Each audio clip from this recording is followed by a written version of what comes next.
భారత్ పాక్ మధ్య ఇంకా ఉద్రిక్త పరిస్థితులు నెలకొంటూనే ఉన్నాయి. అసలు విధానపరమైన అంశాల విషయానికి వస్తే ఉగ్రవాదాల్ని పూర్తిగా తుదముట్టించే విధంగా భారత్ ముందున్న విధానం ఏంటి? మరొక వైపు స్వతంత్రంగా దేశాన్ని కాపాడుకునే శక్తి భారత్కి ఉందా? ఒక పక్క చైనా అవనియండి, మరో పక్క అమెరికా అవనియండి. ఎందుకు ఈ మధ్యవర్తిత్వాలు? ఇలాంటి చాలా ప్రశ్నలు ఉన్నాయి, సమాధానాలు పూర్తిగా దొరకట్లేదు. ఇవే ఇష్యూస్పై ఈనాటి స్పెషల్ చిట్చాట్ చేద్దాం. మనతో పాటుగా doctor Ramesh Kanniganti, defence analyst, లైవ్లో సిద్ధంగా ఉన్నారు. సార్ నమస్తే రమేష్ గారు. నమస్తే. నమస్తే సార్, భారత ఉగ్రవాద వ్యతిరేక విధానం ఏ రకంగా ఉండాలి? ఇప్పటి వరకు కూడా భారత్ మధ్య పాకు మెడల వంచేసాము, ప్యాక్ వెనక్కి తిరిగిపోయింది, పాకు కాళ్ళు ముడిచింది, చాలా అంశాలు వచ్చినాయి. కానీ ఇంకా వాళ్ళు కవ్వింపు చెరుపులు చేస్తూనే ఉన్నారు. అంటే భవిష్యత్తులో కూడా ముందు తరాలకు కూడా ఒక విధానం అంటూ దేశానికి ఉండాలి. సో భారత్ లాంటి దేశానికి ఇంకా ప్రత్యేకత ఉండాల్సిన అవసరం ఉంది. ఆ విధానం ఏ రకంగా ఉండాల్సిన అవసరం ఉంది? Very good. 99 టీవీ ద్వారా మన తెలుగు ప్రజలందరికీ ఫస్ట్ నా నమస్తే. నా పేరు డాక్టర్ రమేష్ కన్నగంటి. వర్మ గారు మంచి ప్రశ్న వేశారు. ఉగ్రవాద నిర్మూలనకి భారత్ యొక్క స్ట్రాటజీ ఏంటి, వ్యూహం ఏంటి? ఉగ్రవాదము అనేది ఫస్ట్ అసలు ఉగ్రవాదం అంటే ఏంటి? Using violence as a tool to achieve religious, economic, territorial, political ends. Okay. తెలుగులో హింసని ఆయుధంగా వాడి మతపరమైన, రాజకీయపరమైన, ఆర్థికపరమైన, భౌగోళికపరమైన లక్ష్యాల ఛేదనకు, సాధనకు హింసను ఆయుధంగా వాడేదే ఉగ్రవాదం. ఇప్పుడు ప్రస్ఫుటంగా కనబడుతున్న ఉగ్రవాదం ఏంటంటే వర్మ గారు, మతపరమైన ఉగ్రవాదం. అవును. రిలీజియస్ టెర్రరిజం, అంటే రిలీజియస్ బేస్డ్ టెర్రరిజం. దానికి అన్ఫార్చునేట్లీ మన దురదృష్టవశాత్తు మన పక్కన ఉన్న పొరుగు దేశమైన పాకిస్తాన్ దాన్ని ఒక అఫీషియల్ పాలసీగా తీసుకొని అక్కడి నుంచి రకరకాల టెర్రరిస్ట్ ఆర్గనైజేషన్స్కి మద్దతు ఇస్తూ వస్తుంది. లష్కర్ ఈ తైబా అనండి, జైషే ఈ మహమ్మద్ అనండి, హర్కతుల్ జిహాదీ ఇస్లాం అనండి, ఐఎస్ఐఎస్కి సంబంధించిన ఆఫ్షూట్ అనండి, అల్ఖైదా ఆఫ్షూట్ అనండి, లేదా ద రెసిస్టెన్స్ ఫ్రంట్ అనండి, ఎల్ఈటీలో ఒక affiliate and resistance Pahalgam terror అటాక్కి రెస్పాన్సిబిలిటీ క్లెయిమ్ చేసుకున్న ది రెసిస్టెన్స్ ఫ్రంట్, టిఆర్ఎఫ్ అనండి, లేదా పాపులర్ ఫ్రంట్ ఆఫ్ ఇండియా అనండి, ఇంకా చాలా చాలా రకరకాలుగా ఇండియన్ ముజాహిద్దీన్ అనండి. There are n number of terrorist organizations banned by Ministry of Home Affairs, Government of India, Ministry of Home Affairs వెబ్సైట్కి వెళ్తే 42 టెర్రరిస్ట్ ఆర్గనైజేషన్స్ బ్యాన్ చేసి ఉన్నాయి. ఆ 42 టెర్రరిస్ట్ ఆర్గనైజేషన్స్ యొక్క మూలాలు ఏంటి, మతపరమైన, ఆర్థికపరమైన సపోర్ట్ ఎక్కడి నుంచి వస్తుంది వాటికి, సాంకేతికపరమైన సపోర్ట్ ఎక్కడి నుంచి వస్తుంది, ఆర్మ్స్ ఎమ్యునేషన్స్ ఎక్కడి నుంచి వస్తున్నాయి వాటికి, వాటిని ఎట్లా కంట్రోల్ చేయాలి అనే వాటి మీద ఒక తీవ్రమైన, ఒక కూలంకుషంగా, తెలుగులో చెప్పాలంటే విస్తృతంగా, లెంగ్త్ అండ్ బ్రెడ్త్ని కవర్ చేస్తా రీసెర్చ్ చేస్తున్నాం మేము. Okay. Centre for human security studies అనే మా థింక్ ట్యాంక్ అంటే మేధోమథనం చేసే సంస్థ. పాలసీ డెసిషన్స్ మీద పాలసీ రీసెర్చ్ చేసి ప్రభుత్వానికి సలహా సంప్రదింపులు, కార్పొరేట్కి సలహా సంప్రదింపులు, దాంతోపాటు దేశ యువతని ఉగ్రవాద నిర్మూలనకి, యాంటీ టెర్రరిజం, కౌంటర్ టెర్రరిజం వైపు సుశిక్షితులను చేయడానికి గత 12 ఏళ్ల నుంచి మేము అవిశ్రమంగా శ్రమిస్తున్నాం. ఈ థింక్ ట్యాంక్లో చేసిన రీసెర్చ్ బట్టి మా థింక్ ట్యాంక్లో 15 మంది నుంచి 30 మంది వరకు ఐఏఎస్, ఐపీఎస్ ఆఫీసర్స్, మిలిటరీ వాళ్ళు, army, navy, air force, CISF, CRPF, professors, distinguished public intellectuals ఉన్నారు.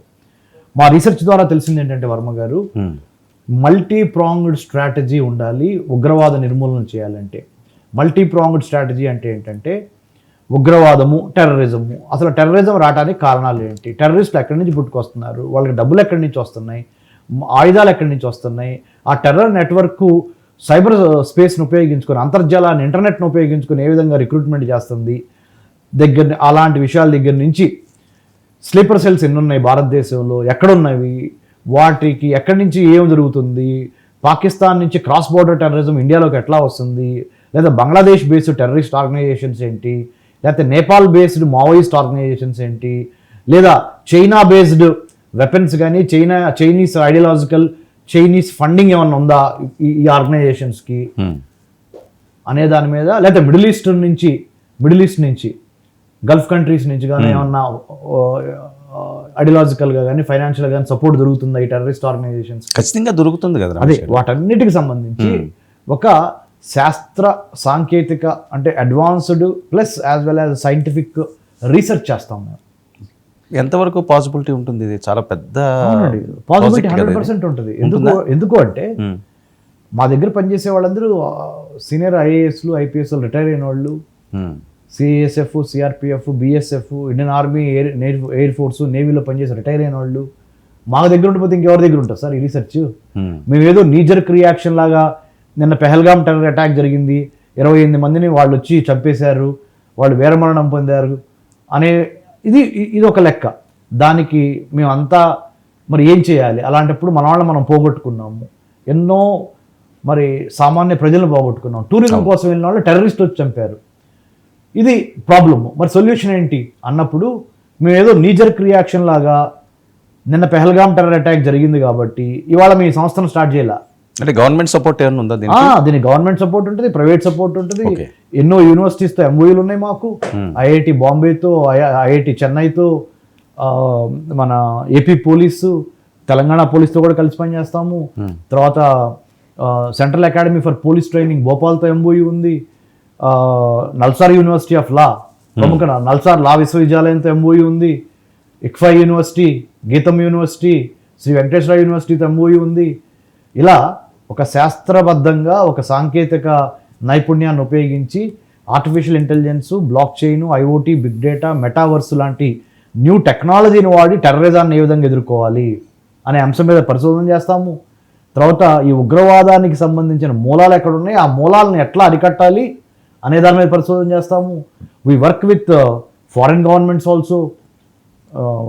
We study reports that are generated by Federal Bureau of Investigation దగ్గర నుంచి, సెంట్రల్ సిఐఏ దగ్గర నుంచి, మన మినిస్ట్రీ ఆఫ్ హోమ్ అఫేర్స్ దగ్గర నుంచి, తర్వాత international institute for counter terrorism Israeli దగ్గర నుంచి, ఇంకా వేరే వేరే కంట్రీస్లో.